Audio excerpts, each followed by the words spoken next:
776. That is how many billions of CFA francs Burkina Faso earned from its own gold in 2025. And on May 4th, 2026, Ibrahim Traore stood in Ouagadougou and deployed exactly 776 machines across 4 regions. Same number, not a coincidence, a statement. Nobody in the Western press connected those 2 numbers. We will. Before 2022, this country had 0 kilometers of national highway. 0. The dependency architecture made sure of that, not with guns, but with contracts and debt traps that kept Africa building nothing it actually owned. According to official records, 320 kilometers of new road, $357 million, funded entirely from the National Treasury, no IMF, no World Bank, built. This is the Pan-African trifecta: gold, food, roads. 3 simultaneous campaigns against the dependency architecture, fought while the country is actively at war. If you've ever wondered why the most resource-rich continent on Earth has been told for 60 years that it cannot afford to build itself, the answer is in those 776 machines. It did not need soldiers. It did not need tanks. The dependency architecture operated through 3 quiet mechanisms, and for 60 years, those mechanisms were enough. Control the gold, control the food, control the roads. That was the formula. And Burkina Faso, one of the continent's most resource-rich nations per capita, was built into a structural deficit by design. Here's what that looked like on the ground. According to data reviewed from Burkina Faso mining records, the country produced an estimated 94 tons of gold in a single recent year. Yet the government received only 548 billion CFA francs in declared revenues. The gap between what the ground produced and what the treasury collected was not an accident. Reports reviewed by financial analysts tracking West African mineral flows describe a system of structured smuggling, parallel export channels, underreported weights at customs, and intermediary networks that move refined gold across borders before the official ledger ever recorded it. The dependency architecture did not need to steal. It built the accounting system that made theft invisible. That was the first mechanism. Now consider the food. Before 2022, Burkina Faso imported more than 200,000 tons of rice per year. 200,000 tons, in a country where arable land covers roughly 21% of the national territory. The soil was not the problem. The irrigation infrastructure was not built. The storage capacity was not funded. The agricultural budget, records indicate, was structured to receive foreign aid rather than generate domestic investment. Every harvest cycle that came and went without infrastructure reinforced the import dependency. And every import dollar that left the country reinforced the foreign exchange drain. The dependency architecture did not create food insecurity through scarcity. It created it through architecture. That was the second mechanism. The third was the most visible, and somehow the least discussed. As of 2022, Burkina Faso had not completed a single kilometer of 4-lane national highway. Not one. A landlocked country of 22 million people, surrounded by 8 borders, with a mineral export economy, and no high-capacity road network connecting its mining zones to its processing centers, or its farms to its markets. Every major infrastructure project proposed in the preceding 3 decades came attached to conditions. Foreign contractors awarded the primary bid, imported materials specified in the procurement documents, and international loans structured so that repayment began before the concrete dried. Documents suggest that in several reviewed cases, the road projects were delayed, descoped, or quietly abandoned, while the loan obligations remained. The infrastructure was never the point. The debt was. That was the formula. 3 mechanisms, 60 years. No army required. And the international development community called it partnership. Reports reviewed from that era describe a self-reinforcing loop, aid conditionality that required foreign consultants who specified foreign inputs that required foreign financing, and foreign financing that came with the next round of conditions. The country ran in place. GDP figures rose in certain years. Poverty rates did not fall. The dependency architecture was not failing. It was functioning exactly as designed. Burkina Faso was not poor because of its people. It was not poor because of its land. It was not poor because of its location. It was poor because poverty in a resource-rich nation requires active engineering to maintain. But there was one resource the dependency architecture never fully controlled, and Traore found it first. Here is a number they quietly ignored. In 2025, 42 of the 94 tons of gold Burkina Faso extracted came from artisanal miners, ordinary citizens, not multinational corporations. Records confirm this is the first time in the post-colonial era that Burkinabe people have accessed their own resources at this scale. Traore did not discover gold. He closed the door the dependency architecture left open, and what he used to shut it is exactly what put 776 machines on the ground, including one that was not a machine at all. It was a factory. The resource was never buried. It had always been there, documented in export manifests, weighed in government ledgers, extracted by ordinary people who never saw the revenue. The resource the dependency architecture never fully controlled was transparency itself, combined with the political will to act on what transparency revealed. Traore acted. The first strike came from the ground. Burkina Faso sits atop some of West Africa's most significant gold deposits. Records indicate that for decades, artisanal miners, men and women working with hand tools and small machinery, extracted gold that disappeared before it reached the national treasury. Smuggling networks routed tonnage through informal border crossings. Official export data understated actual production. The gap between what was mined and what was taxed represented billions that never built a school or funded a clinic. Traore closed the gap. According to reports reviewed from 2024 and 2025, the government implemented enhanced controls at export checkpoints, requiring documentation chains that could be audited and traced. State equity positions in major operations were renegotiated. The Kiaka mining project saw Burkina Faso's stake raised to 40%. The numbers that followed were not projections. They were receipts. Gold revenue rose from 548 billion CFA francs in 2024 to 776 billion CFA francs in 2025, 41.6% in 1 year, without discovering a single new deposit. The gold was always there.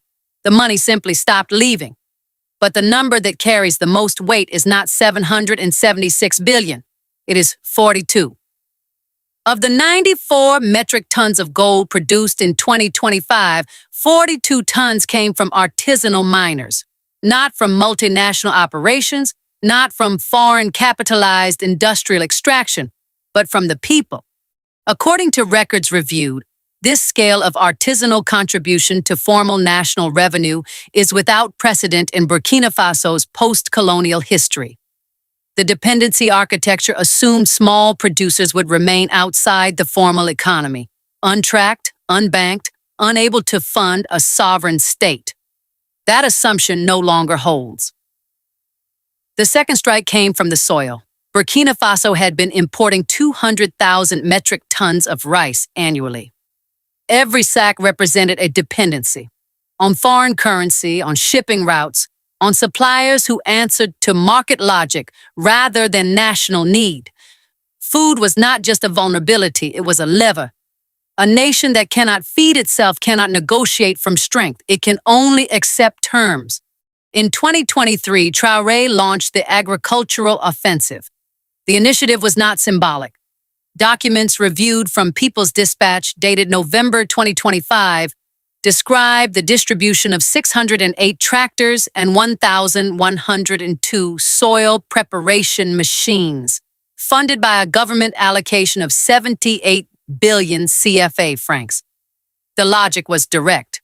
Mechanize at scale, break the import dependency at its root. No foreign consultant designed the program. No conditionality clause governed the disbursement. The results arrived faster than expected. On December 31, 2025, Traore announced that Burkina Faso had achieved food self-sufficiency for the calendar year. The dependency architecture had engineered food vulnerability across decades. The agricultural offensive addressed it in 24 months. On January 29, 2025, the government signed a joint food program with the United Nations valued at $1.16 billion, covering 2026 through 2030. According to official statements reviewed, the program was structured as a production expansion framework. Foreign resources channeled into domestic capacity, not foreign products displacing local output. That is a different kind of deal. That is a country negotiating, not receiving. The goal reforms and the agricultural offensive did not happen in isolation. They happened simultaneously, by design. A nation cannot fund its own transformation if its revenue is being extracted. It cannot sustain its people if its food supply is controlled externally. Fix both at once or fix neither. 2 strikes 1 year apart, 41.6% more revenue. 200,000 tons of rice no longer imported. 776 machines. But one of them wasn't a machine at all. It was a factory.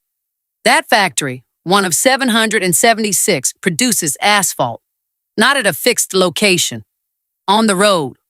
Mobile asphalt plants, deployed alongside mobile stone crushers, means Burkina Faso can now manufacture its own road surface material on site. No import contract, no shipping delay, no external supplier that can be pressured or sanctioned. According to officials at the ceremony, Traore called on regional governors to mobilize local populations to monitor the construction, but they were not asked to monitor quality. They were asked to monitor something else entirely, the factory. That word hung at the end of part 2 deliberately. Because among the 776 machines Burkina Faso acquired, one category does not fit the image of a tractor cutting through soil or a combine harvesting grain. It is a mobile asphalt plant, not one, several, paired with on-site stone crushers that process raw quarry material directly at the construction site. No import delays, no foreign supply chain, no contractor standing between the road and the republic. This is Faso Mêbo, founded by Captain Ibrahim Traore with a single mandate: build the national road network using domestic capacity. No foreign contractors, no external project managers. No dependency on outside expertise that can be withdrawn the moment a government stops complying. The 776 machines break down like this: graders to level terrain, bulldozers to clear it, hydraulic excavators to reshape it, compactors to compress the subbase until it can bear weight. And then the asphalt plants, mobile, self-contained, capable of producing road surface material wherever the brigade is deployed. 4 brigades: Tanunian, Joro, Nando, Nakambe, each covering a distinct territorial zone, each operating with the full equipment stack required to build from raw earth to finished carriageway without waiting for parts from overseas, without delays tied to a foreign firm's procurement schedule. And remember the 78 billion CFA francs that mechanized the farms. The same logic now moves to roads, vertical integration, state capacity as infrastructure, not as aspiration, but as operational fact. The flagship project makes the logic undeniable. According to records reviewed by the journal De Faso, the Ouagadougou-Bobo-Dioulasso Expressway spans more than 320 kilometers. 4 lanes, a budget of $357 million. 100% financed from national accounts, not a World Bank loan. not an IMF structural adjustment package with governance conditions attached, not a bilateral deal where a foreign government funds the road and then quietly routes the contracts back to its own construction firms. Before 2022, Burkina Faso had 0 kilometers of expressway. None. The road network that existed was a product of colonial-era prioritization, routes designed to move raw materials toward ports, not to connect Burkinabe communities to each other. Traore understands what roads actually mean. He said it plainly at the project handover ceremony.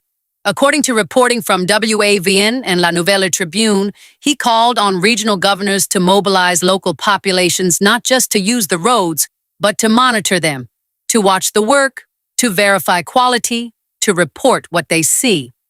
These are your roads.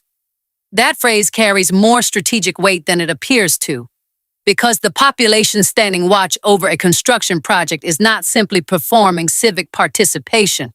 It is actively blocking the re-entry of the dependency architecture.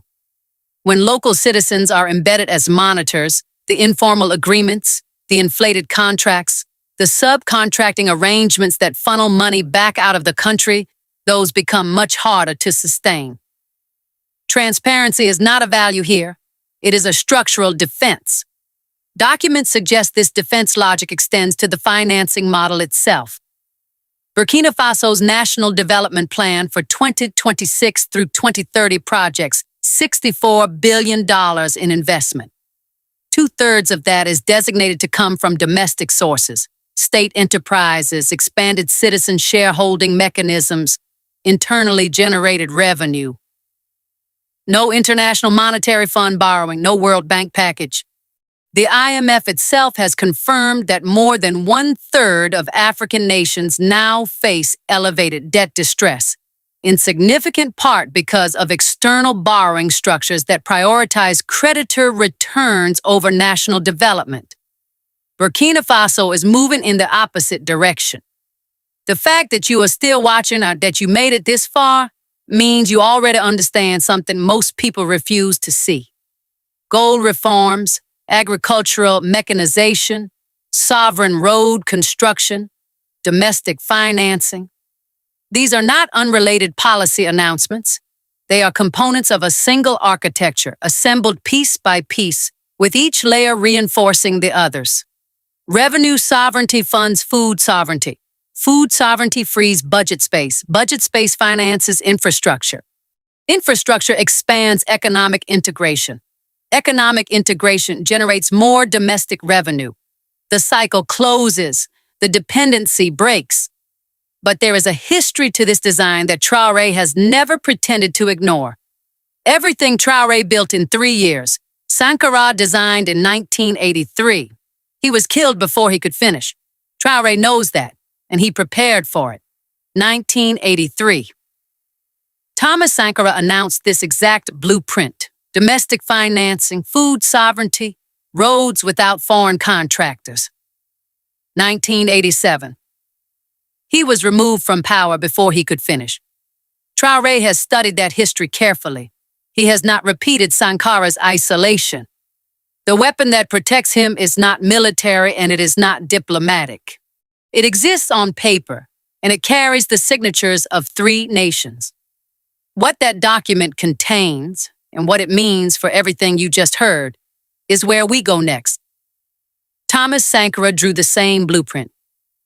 In 1983, food self-sufficiency, domestic resource extraction, infrastructure built without foreign dependency. He called it revolution. Records indicate it was, in practice, a precise economic architecture, one that threatened the structures that had profited from African poverty for generations. By 1987, he had been removed from power. The blueprint was unfinished. 40 years later, Ibrahim Traore is building it again. The same design, the same logic, the same resistance from the same directions. But there is one difference, and it is the difference that changes everything. Sankara fought alone. Traore does not. On April 24, 2026, in Niamey, the leaders of Mali, Niger, and Burkina Faso signed agreements establishing a joint airline for the three alliance of Sahel states nations, a shared aviation accident investigation bureau, and a formal roadmap for training domestic pilots from within the alliance. According to reporting from Pravda Niger, this is not a symbolic gesture. It is structural integration. Three nations sharing infrastructure, sharing markets, sharing institutional capacity. Not because they were told to, but because they calculated the advantage. This is the weapon Sankara did not have. The dependency architecture's most reliable tool was isolation. Identify the reformer, pressure the government, cut the financing, destabilize the program. When a single nation moves against the dependency model, that nation can be surrounded, economically, diplomatically, institutionally. It happened to Sankara. It has happened across the continent, repeatedly, for decades. But isolation requires separation. When three nations share an airline, cutting one nation's aviation access means the other two still fly. When three nations share pilot training, eliminating one nation's program means the other two still graduate pilots. When three nations share road networks and economic corridors, sanctioning one nation's trade means commerce reroutes through the other two. The architecture of dependency was designed to pressure individual governments. It was not designed for a network that functions as a single organism. That is what the AIS Alliance is building. Not political solidarity, structural solidarity. The kind that does not dissolve when one leader falls, because the systems themselves have already merged. Remember those 42 tons of gold extracted by ordinary citizens? That revenue is part of what funds the $64 billion development plan. The 776 mining machines were not a jobs program. They were the first layer of a revenue architecture designed to operate without external creditors.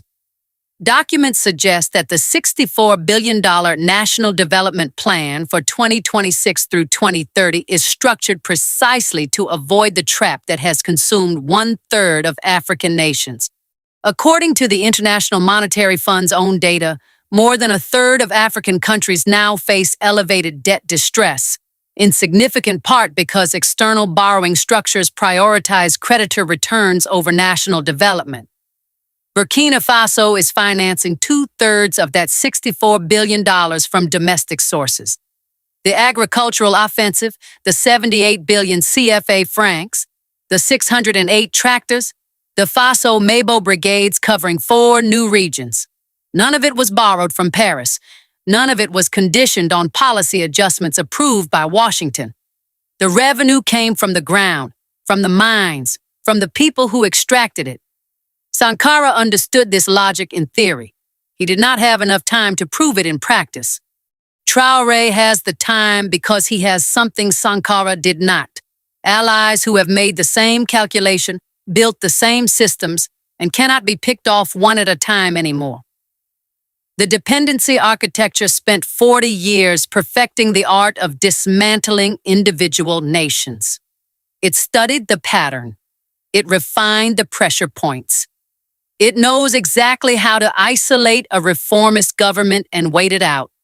It does not yet have a strategy for 3 governments bound by shared infrastructure, operating as a unified economic bloc and financing themselves from within. And here is why the dependency architecture is no longer panicking about Burkina Faso alone. It is panicking about what Burkina Faso just proved is possible. This is what a blueprint looks like, not a speech, not a manifesto, a sequence of deliberate decisions, gold revenue reinvested into soil, soil reinvested into roads, roads binding 3 economies into something. The dependency architecture cannot dismantle one country at a time. That is what you just watched. The Pan-African trifecta is not a collection of policies that happen to align. Records indicate it was designed as a layered system, each layer reinforcing the next. Revenue sovereignty made food sovereignty possible. Food sovereignty made infrastructure sovereignty fundable. Infrastructure sovereignty made economic integration inevitable. Remove one layer and the others weaken. Strengthen one layer and the others compound. That is not improvisation. That is architecture, built in deliberate response to a system that spent 40 years doing the opposite. The dependency architecture understood one thing above everything else. Isolated nations are manageable nations. One government running low on reserves could be pressured. One president needing a loan could be conditioned. 3 governments cannot be conditioned simultaneously. 3 economies sharing infrastructure cannot be isolated one by one. 3 nations financing themselves from their own ground, coordinating training, coordinating markets, coordinating policy. That is a different equation entirely. Documents suggest the AES alliance was designed to make that calculation irreversible. Sankara proved the theory. He did not have enough time to prove the execution.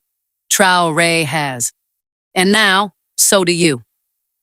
If this video gave you a framework you did not have before, if the connection between 776 billion CFA francs and 776 machines changed something in how you read African economic news, that is real value. The like button is how you tell the algorithm that this kind of analysis belongs on people's feeds. Structural work that makes 40 years of economic architecture legible in 40 minutes deserves wider reach. If you know someone who has been told that Africa cannot build without external approval, share this video with them. They need the framework more than they need the argument. Drop Trifecta Rising, your country. And one thing this blueprint changed in how you see African sovereignty in the comments. Let's see who's actually paying attention. The video above covers how the dependency architecture was constructed and why the AES model is the first coherent counter-architecture in the post-colonial era. If you want to understand why this moment is structurally different from every previous moment of African resistance, that is where the context lives. The blueprint exists. The execution is documented. The only question left is how many people understand what they are looking at.